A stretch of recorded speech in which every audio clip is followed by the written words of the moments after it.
Hello बच्चों, क्या हाल चाल? सब बढ़िया। तो फिर से हम आज शुरू करेंगे फिजिक्स और आज हम लोग चर्चा करेंगे सीबीएसई वालों के लिए। और बड़ा ही खूबसूरत सा टॉपिक है, एनसीईआरटी का चैप्टर है जिसका नाम है इलेक्ट्रिसिटी। सीबीएसई वालों के लिए आज बात करेंगे हम लोग। सीबीएसई क्लास 10th वालों का ये चैप्टर नंबर 12 एनसीईआरटी का, जिसका नाम क्या है? इलेक्ट्रिसिटी। तो आज हम शुरू करेंगे इलेक्ट्रिसिटी। क्या होता है इलेक्ट्रिसिटी? सबको पता होगा, सबके घरों में है। इलेक्ट्रिसिटी ना हो तो हमारा जीवन शायद कल्पना के परे हो जाए, हर तरफ अंधकार होगा, कोई काम नहीं होगा। समझ पा रहे हो तुम लोग? तो देखो इलेक्ट्रिसिटी होता क्या है। अगर बेसिक सी बात की जाए तो इलेक्ट्रिसिटी को कहा गया है कि ये rate of flow of charge through a conductor है, थ्रू अ कंडक्टर है। क्या है electricity? It is rate of flow of charge through a conductor. बाकी बात डिस्कस करते रहेंगे हम लोग, पर हम लोग सबसे पहले चर्चा करेंगे किसके ऊपर? चार्ज के ऊपर। चार्ज क्या होता है? तो देखो बच्चों, चार्ज क्या होता है, आप लोगों ने केमिस्ट्री में पढ़ा होगा कि the smallest particle we have, जो हम जानते हैं वो क्या होता है? एटम। और एक एटम के बिल्कुल बीचों बीच उसके सेंटर पे एक पॉइंट होता है जिसको हम क्या कहते हैं? न्यूक्लियस। अगर आप लोगों ने पढ़ा होगा तो पता चलेगा आप लोगों को कि न्यूक्लियस के अंदर एक चार्ज होता है जिसका नेचर कैसा होता है? पॉजिटिव। और इस न्यूक्लियस के चारों तरफ एक नेगेटिव पार्टिकल जो है वो रिवॉल्व करता रहता है। तो ये जो पॉजिटिव है, पॉजिटिव जो पार्टिकल है, ये एक्चुअली में क्या होता है? प्रोटॉन होता है, जो कि चार्ज है। और ये जो नेगेटिव पार्टिकल है ये क्या होता है? इलेक्ट्रॉन होता है। और ये भी क्या है? चार्ज है। तो बेसिकली चार्ज कैसे होंगे? तो चार्ज या तो पॉजिटिव होंगे जिनको हम लोग कहते हैं प्रोटॉन, या तो नेगेटिव होंगे जिनको हम लोग क्या कहेंगे? इलेक्ट्रॉन या तो इलेक्ट्रॉन्स। अब देखो डिफाइन कैसे कर सकते हैं चार्ज को, हम लोग आखिर बताएंगे कैसे चार्ज क्या है। चार्ज कैसा होता है, कितने तरह का होता है, ये तो पता चल गया, दो तरह का। पॉजिटिव हुआ तो ये प्रोटॉन है और नेगेटिव हुआ तो क्या है? ये इलेक्ट्रॉन है। पर चार्ज एक्चुअली में क्या है, डिफाइन कैसे करेंगे? हम बोलेंगे चार्ज इलेक्ट्रॉन और प्रोटॉन का वो प्रॉपर्टी है। चार्ज क्या है? तो this is the property of an electron and proton due to which there is always attraction between electron and proton. मतलब कि जब आपके पास इलेक्ट्रॉन और प्रोटॉन हो तो ये दोनों हमेशा एक दूसरे को अट्रैक्ट करेंगे, अट्रैक्शन होगा। और जब हमारे पास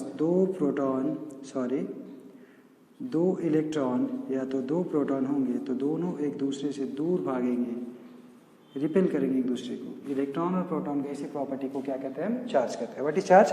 तो the property of electron and proton due to which there is always attraction between electron proton but there is always repulsion between electron and proton is called charge. इसी बात का नाम क्या है? चार्ज। समझ पा रहे हो तुम लोग? चलो ठीक है, समझते हैं चार्ज के बारे में कुछ बेसिक बात, फिर लोग वापस पहुंचेंगे इलेक्ट्रिसिटी के ऊपर, क्या होता है इलेक्ट्रिक करंट, और भी बातें सीखेंगे। फिलहाल थोड़ा सा चर्चा कर लेते हैं लोग चार्ज के ऊपर। तो चार्ज जो होता है एक स्केलर क्वांटिटी है। चार्ज कैसा है? Scalar quantity. स्केलर क्वांटिटी आपको पता होगा स्केलर क्वांटिटी का क्या मतलब होता है? एक ऐसा फिजिकल क्वांटिटी है जिसके पास सिर्फ और सिर्फ मैग्नीट्यूड होगा, जिसके पास सिर्फ क्या होगा? मैग्नीट्यूड होगा। इसके फ्लो होने का या इसके पास किसी भी तरह का खास डायरेक्शन नहीं होता, वो क्या हो जाएगा? स्केलर हो जाएगा। चार्ज कैसा क्वांटिटी है? स्केलर क्वांटिटी है।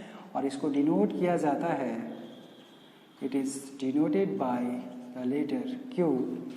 और एक बेसिक सा फॉर्मूला है चार्ज के लिए जो कि Q होता है, ये होता है N × A। मतलब समझिएगा आप लोग, इस फॉर्मूले का भी अपना एक नाम है, इसको हम लोग कहते हैं क्वांटाइजेशन ऑफ चार्ज। क्या कहेंगे हम लोग इसको? Quantization of charge. अगर आपसे कोई पूछे कि ये जो फॉर्मूला है Q = N × A कहाँ से है, तो आप बोलिएगा क्वांटाइजेशन ऑफ चार्ज से। अब समझो यहाँ पे Q का क्या मतलब है, तो ये तो हमको पता चल गया। Q का मतलब है कि ये चार्ज है। N का मतलब होता है नंबर ऑफ इलेक्ट्रॉन्स, जो इलेक्ट्रॉन्स रिवॉल्व कर रहे थे ना न्यूक्लियस के चारों साइड, वही है। And what is E? तो E is the minimum possible value of charge. This is 1.6 × 10⁻19 coulomb. और अगर बात करें चार्ज के यूनिट की, तो यूनिट देखो यहाँ पे लिखा हुआ है, क्या है यूनिट? कूलम। क्या हो जाएगा चार्ज के लिए यूनिट? कूलम। और ये ऐसा ही यूनिट होगा। अगर बात करी जाए सीजीएस यूनिट की, तो ये होता है ESU, मतलब कि इलेक्ट्रोस्टैट यूनिट। कोई दिक्कत तो नहीं है किसी को? सब साथ साथ कॉपी करते जाना है ना। और अब वापस से हम लोग चर्चा करेंगे किसके ऊपर, इलेक्ट्रिसिटी के ऊपर, जो कि हमारा टॉपिक भी है। कॉपी कर लेना है वीडियो पॉज करके, और फिर हम लोग तुरंत से अगला टॉपिक शुरू करेंगे जो कि हमारा चैप्टर का मेन टॉपिक है। और इस टॉपिक का नाम है इलेक्ट्रिसिटी, जिसको आप कहते हैं इलेक्ट्रिक करंट, या तो सिंपली आप इसको करंट भी कह सकते हैं। अब हम चर्चा करेंगे इलेक्ट्रिक करंट के ऊपर। क्या है इलेक्ट्रिक करंट? तो अभी थोड़ी देर पहले मैंने बताया था कि it is rate of flow of charge through a conductor. क्या होता है इलेक्ट्रिक करंट? तो it is rate of flow of charge through a conductor, या तो सिंपली तुम इसको कह सकते हो it is flow of charge through a conductor. Electric current एक स्केलर क्वांटिटी होता है, मतलब इसके पास भी मैग्नीट्यूड है पर डायरेक्शन नहीं है, और इसको डिनोट किया जाता है, डिनोटेड बाय अ लेटर आई। आई से डिनोट करेंगे इलेक्ट्रिक करंट को।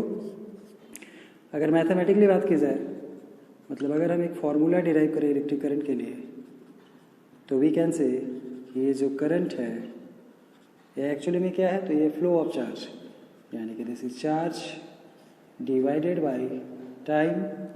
आपको पता है करंट को कैसे डिनोट करते हैं, आई से, चार्ज को क्यू से, और टाइम को टी से। तो हमारे पास एक फॉर्मूला है करंट के लिए, this is I equals to Q by T.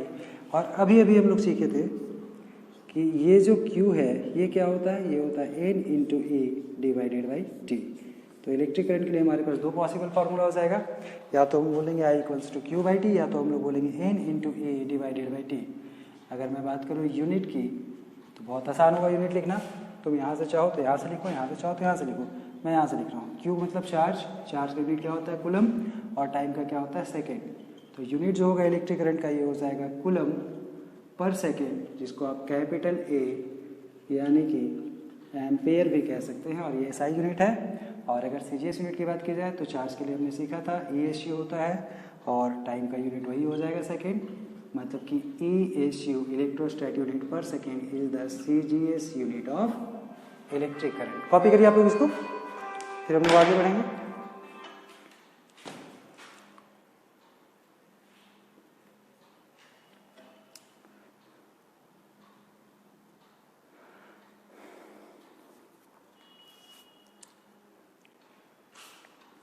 चलो हो गया कॉपी। अब हम लोग एक दो सवाल बनाते हैं इसके बेसिस पे। तो आप लोग अपना एनसीईआरटी में देख सकते हैं, क्वेश्चन दिया होगा कुछ इलेक्ट्रिक करंट के ऊपर। और एग्जाम्पल नंबर 12.1 क्या कहता है एनसीईआरटी का, वो समझते हैं। क्वेश्चन कहता है कि अ करंट ऑफ 0.5 एम्पियर। लोग डिस्कस कर रहे हैं एनसीईआरटी का एग्जाम्पल नंबर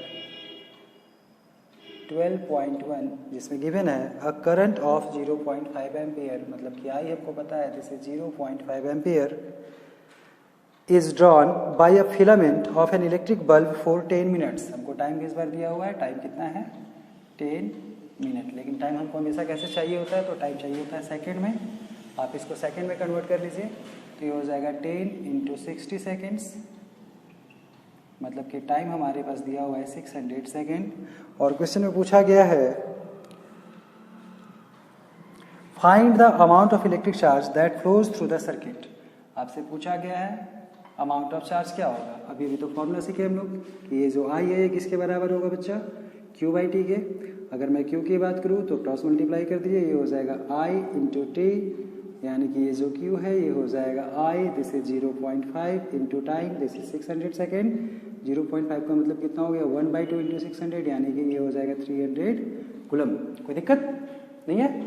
चलो कॉपी करते जाओ, और फिर देखते हैं हम लोग एक दो को और क्वेश्चन इसी के ऊपर। एग्जाम्पलर के जस्ट नीचे आप लोग देखेंगे क्वेश्चन नंबर 3, ठीक है। क्वेश्चन नंबर 3 कहता है calculate the number of electrons constituting 1 coulomb of charge. देखो भाई, ये हमारा क्वेश्चन नंबर 3 है, ठीक है। क्वेश्चन कहता है calculate the number of electrons, N निकालिए, और क्यू बता रखा है इस बार कितना है 1 कूलम। अभी हमने सीखा था चार्ज के बारे में, क्यू क्या होता है एन टाइम्स ए, और ये जो एन है ये क्या हो जाएगा Q divided by A. Q का वैल्यू दिया हुआ है दिस इज 1 कूलम, और ई का मतलब तो आपको पता ही है कितना होता है, this is 1.6 into 10⁻⁻19 coulomb. Coulomb coulomb cancel out हो गया। 10 टू द पावर माइनस 19 को सबसे पहले ऊपर लेके जाओ तो ये हो जाएगा 10 का पावर 19। ध्यान रखना है कि जब भी पावर को ऊपर लेके जाया जाता है तो इसका नेचर रिवर्स हो जाता है। अगर ये नेगेटिव था तो पॉजिटिव होगा और पॉजिटिव होता तो नेगेटिव हो जाता है। 1 डिवाइडेड बाई 1.6 गिव्स यू 0.625। आप चाहे तो पॉइंट को एक प्लेस राइट शिफ्ट कर सकते हैं और ये हो जाएगा 6.25 into 10 to the power 18 electrons. इतने इलेक्ट्रॉन्स होंगे तब चार्ज कितने का कहलाएगा? 1 कूलम का कहलाएगा। कॉपी करते जाओ, सारा साथ कॉपी करेंगे। बाकी एक्सरसाइज के सवाल भी हम लोग सॉल्व करेंगे, लेकिन अब हम लोग इस चैप्टर में अगला जो टॉपिक हमारा है वो डिस्कस करते हैं। ठीक है, तो अगला जो टॉपिक है हमारे पास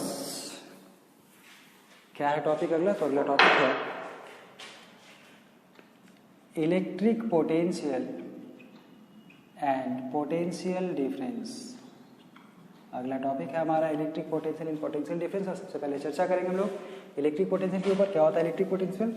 तो मान लो कि एक पॉइंट है इन्फिनिटी, बहुत दूर है, मेरे को नहीं पता कहाँ, तो वो पॉइंट क्या है? इन्फिनिटी, जहाँ पे एक चार्ज रखा गया था +1 कूलम का, और इस चार्ज को हम उठा करके किसी एक पॉइंट तक लाना चाहते हैं। मान लो कि इस चार्ज को जो कि +1 कूलम का है हम इन्फिनिटी से लेकर लाना चाहते हैं पॉइंट ए पे। अब किसी भी चीज़ को आप अगर किसी एक पॉइंट से कैरी करके दूसरे पॉइंट पे जाएंगे तो आपको कुछ ना कुछ काम करना पड़ेगा, और यही वर्क डन हमारा कहलाता है इलेक्ट्रिक पोटेंशियल। क्या है इलेक्ट्रिक पोटेंशियल? तो this is the amount of work done in bringing और carrying a unit positive charge from infinity to a point. ठीक है, कैसा क्वांटिटी होता है इलेक्ट्रिक पोटेंशियल? तो ये भी एक स्केलर क्वांटिटी है, मतलब इसके पास भी क्या है बच्चा? तो इसके पास भी सिर्फ और सिर्फ मैग्नीट्यूड है, कोई डायरेक्शन नहीं है। ठीक है, और क्या बात है? तो अगर फॉर्मूला डिराइव करना पड़े, जो कि ज़रूरी है, करना ही पड़ता है mathematically, we can say electric potential. Electric potential ये एक्चुअली में क्या है? तो दिस इज वर्क डन, और ये वर्क डन क्यों हुआ है? क्योंकि हम चार्ज कैरी कर रहे थे। तो ये हो जाएगा work done divided by charge. आप शॉर्ट में लिख सकते हैं इलेक्ट्रिक पोटेंशियल के लिए भी, और ये हो जाएगा वर्क डन यानी कि W डिवाइडेड बाई Q। ध्यान देना है इलेक्ट्रिक पोटेंशियल को डिनोट कैसे किया जाता है? V से। तो फॉर्मूला हो जाएगा V इक्वल्स टू W बाई Q। यूनिट क्या हो जाएगा बच्चा? तो देखो यूनिट क्या हो जाएगा, वर्क के लिए यूनिट हम क्या लिखते हैं? जूल, और चार्ज के लिए कूलम, यानी कि जो यूनिट आएगा वो क्या होगा? जूल पर कूलम, जिसको आप फिर से V बोल सकते हैं, और इस बार V का मतलब है वोल्ट। मतलब इलेक्ट्रिक पोटेंशियल एक ऐसा क्वांटिटी है जिसको डिनोट भी हम लोग कैसे कर रहे थे? V से, और इसका यूनिट भी क्या आ जाएगा?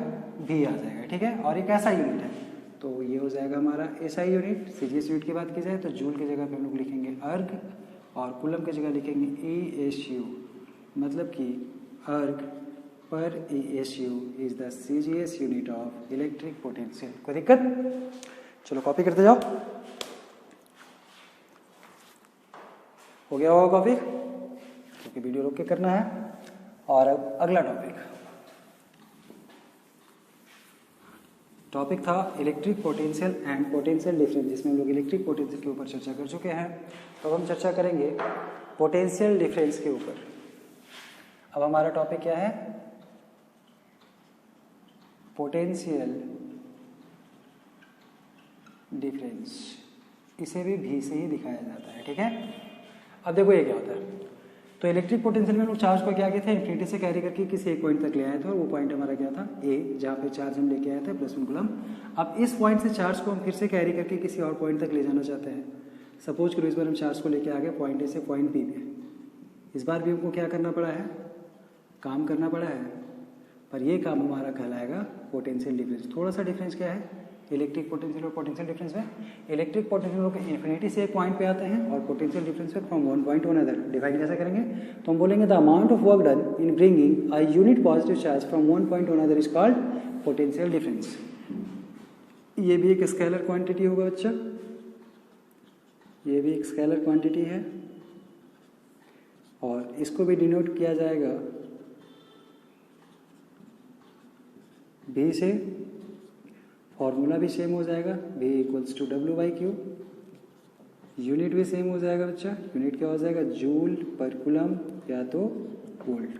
बस एक बेसिक सा डिफरेंस है। इन्फिनिटी से एक पॉइंट की जगह पे हम लोग लिखेंगे एक पॉइंट से दूसरे जगह पे, दूसरे पॉइंट पर, बाकी सारा बात कैसा हो जाएगा? सेम हो जाएगा। अब देखो इसके ऊपर भी, इलेक्ट्रिक पोटेंशियल के ऊपर भी हमारे पास कुछ ना कुछ सवाल है। तो एक क्वेश्चन देखते हैं। This is our example number 12.2 from NCERT. क्या कहता है? ये कहता है how much work is done in moving a charge of 2 coulomb.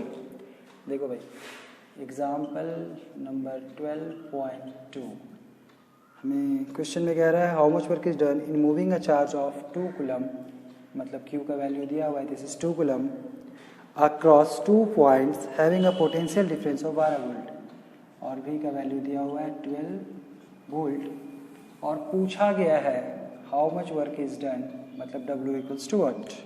Solve कर लो बच्चा।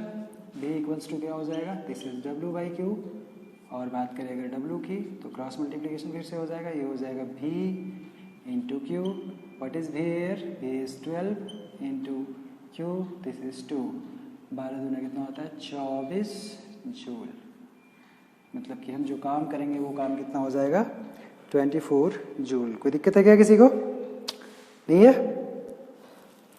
अब एग्जाम्पल के नीचे कुछ और सवाल दिया हुआ है बच्चा, जिसमें हम डिस्कस करेंगे क्वेश्चन नंबर 3। डिस्कस करेंगे क्वेश्चन नंबर 3 के बाद फिर हम क्वेश्चन नंबर 2 भी डिस्कस करेंगे, ठीक है। और क्वेश्चन नंबर 3 क्या कहता है? ये कहता है how much energy is given to each coulomb, मतलब कि फिर से चार्ज का वैल्यू दिया हुआ है, दिस इज ईच कूलम मतलब 1 coulomb passing through a 6 volt battery. इस बार भी हमको पोटेंशियल पता है, पोटेंशियल कितना है? 6 वोल्ट, और पूछा गया है W, एनर्जी और वर्क दोनों एक ही बात होता है। फिर से भी फॉर्मूला लगेगा, V इक्वल्स टू W बाई Q। कह सकते हैं कि W क्या हो जाएगा? V इंटू Q, वैल्यू डालते जाइए, दिस इज 6 इंटू 1, यानी कि हो जाएगा 6 जूल। कितनी एनर्जी की जरूरत पड़ेगी? तो 6 जूल एनर्जी की जरूरत पड़ेगी। अब देखो, अगला जो टॉपिक है ये तुम्हारा क्वेश्चन नंबर 2 है, तो हम लोग इसको डिस्कस कर लेते हैं। क्या कहता है क्वेश्चन? क्वेश्चन कहता है what is meant by saying that the potential difference between 2 points is 1 volt. मतलब कि बेसिकली आपको क्या पूछा गया है? What is 1 volt. तो हम इसको डिफाइन करते हैं। डेफिनेशन ऑफ 1 वोल्ट, देखो फॉर्मूला डालो सबसे पहले, V इक्वल्स टू क्या होता है? W बाई Q, और फिर से यूनिट से पूछा गया सवाल तो हम लोग डालेंगे यूनिट। अगर LHS में आप यूनिट लिख रहे हैं तो RHS में भी आपको लिखना पड़ेगा जूल बाई कूलम। और अगर ये 1 है तो बहुत क्लियर सा बात है, सिंपल मैथमेटिक्स है, 1 डिवाइडेड बाई 1 कितना होता है? 1 होता है। डिफाइन कैसे करेंगे? हम लोग बोलेंगे अगर 1 कूलम के चार्ज को एक पॉइंट से दूसरे पॉइंट तक कैरी करने में 1 जूल का काम करना पड़े तो पोटेंशियल कितना कहलाएगा? 1 वोल्ट। मतलब if 1 joule of work is done in bringing a 1 coulomb of charge from one point to another, then the potential difference is said to be of 1 volt. क्या बोलेंगे हम बोलेंगे if 1 joule of work is done in bringing a unit positive charge from infinity to a point, then the electric potential is said to be of 1 volt। ठीक है।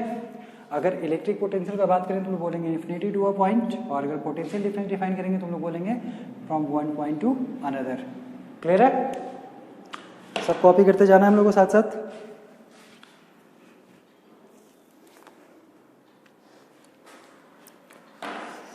समझ में आ रहा है सबको? अब देखो हमारा अगला टॉपिक क्या है? अगला टॉपिक है इलेक्ट्रिक सर्किट और सर्किट डायग्राम। क्या होता है सर्किट डायग्राम या electric circuit?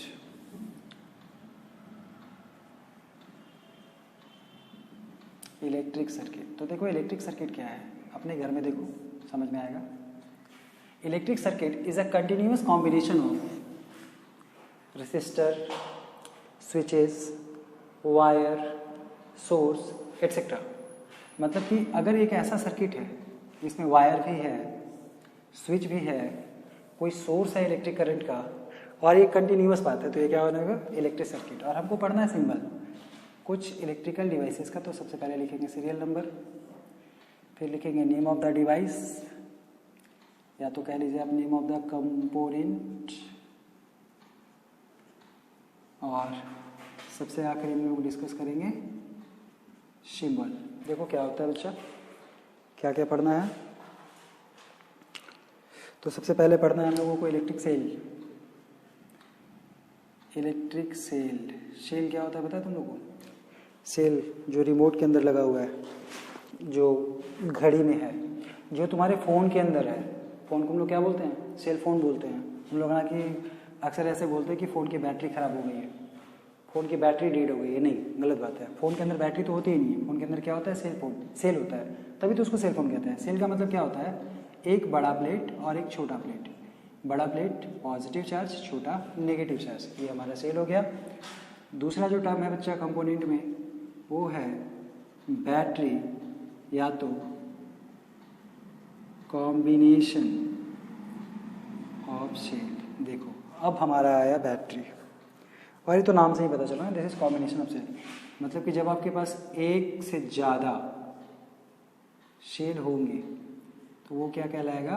Battery. Positive negative, positive negative, positive negative, this is a battery, combination of cell. अगला है की, और की का मतलब होता है स्विच। और स्विच बहुत सिंपल है, पर दो तरीके का होगा। स्विच को जनरली ऐसे दिखाया जाता है, इस वाले सिंबल से। अगर यहाँ पे कुछ नहीं है, पूरा का पूरा गैप है, तो ये कहलाएगा ओपन सर्किट।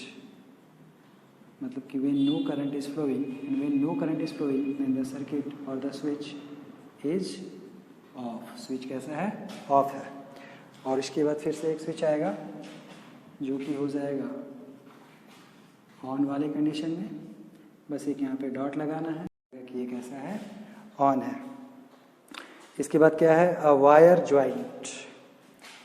नंबर 4 पे हमारे पास है वायर ज्वाइंट। क्या होता है वायर ज्वाइंट? तो सपोज करिए आपके पास एक वायर है जिस पे एक ज्वाइंट लगा हुआ है, this is a wire joint. और सब कॉपी करते जाना साथ साथ, है ना? साथ साथ कॉपी कर लीजिए, वीडियो को रोक के कॉपी कर लीजिए, बस कुछ छूटना नहीं चाहिए। और अगला जो टर्म है हमारे पास ये क्या है? तो this is wire crossing without joining. Number 5 पे है a wire crossing without joint. ठीक है, देखो ये क्या होता है। तो ये हमारे पास एक वायर है जिसको एक वायर क्रॉस कर रहा है बिना ज्वाइंट किए हुए, कुछ ऐसे दिखाया जाएगा। अगला हमारे पास टर्म है, इसके बाद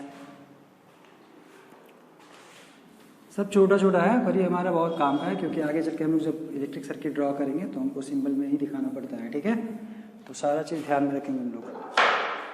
अगला जो चीज़ आपको ड्रॉ करने के लिए कहा गया है वो है इलेक्ट्रिक बल्ब। नंबर 6 पे हमारे पास है इलेक्ट्रिक बल्ब। इलेक्ट्रिक बल्ब को ऐसे दिखाया जाता है बच्चा। फिर हमारे पास है रेसिस्टर। 7वें नंबर पे क्या है? रेसिस्टर। देखो तुम्हारे घर में हर वो डिवाइस जो कि करंट पे ऑपरेट हो रहा है वो रेसिस्टर ही है। ये बल्ब भी हमारा रेसिस्टर है, पर अगर सिर्फ रेसिस्टर दिखाना पड़े किसी सर्किट में तो आप उसको इस जिगजैग वाले पाथ से दिखा सकते हैं। इसके बाद अगला हमारे पास है वेरिएबल रेसिस्टेंस। एक ऐसा रेसिस्टेंस जो कांस्टेंट नहीं है, वेरिएबल रेसिस्टेंस। ये क्या होगा बच्चा? तो सिंपल है, एक रेसिस्टेंस ड्रॉ कीजिए, एक एरो लगा दीजिए। और क्या है? और 2 डिवाइसेस बच गए हैं, 2 कंपोनेंट्स बच गए हैं। अगले वाले कंपोनेंट का नाम है एमीटर। अगला जो कंपोनेंट है वो हमारा क्या है? सॉरी, नंबर 9 पे दिस इज एमीटर। एमीटर क्या होता है? तो एमीटर एक ऐसा डिवाइस है जो कि सर्किट में प्रेजेंट इलेक्ट्रिक करंट को मेजर करता है। ए से दिखाया जाता है। और सबसे आखिरी में हमारे पास है volt meter. Volt meter is a device, this is used to measure the potential difference between any 2 points in a circuit. तो कॉपी कर लीजिए आप लोग इसको। और और अगला जो टॉपिक हमारा है वो ओम्स लॉ रेसिस्टेंस के ऊपर का टॉपिक होगा, तो हम लोग इसको अगले वाले वीडियो में या अगले वाले क्लासेस में डिस्कस करेंगे। तो आज के लिए इतना ही, आप लोग इसको अच्छे से समझ गए होंगे। चलिए, धन्यवाद।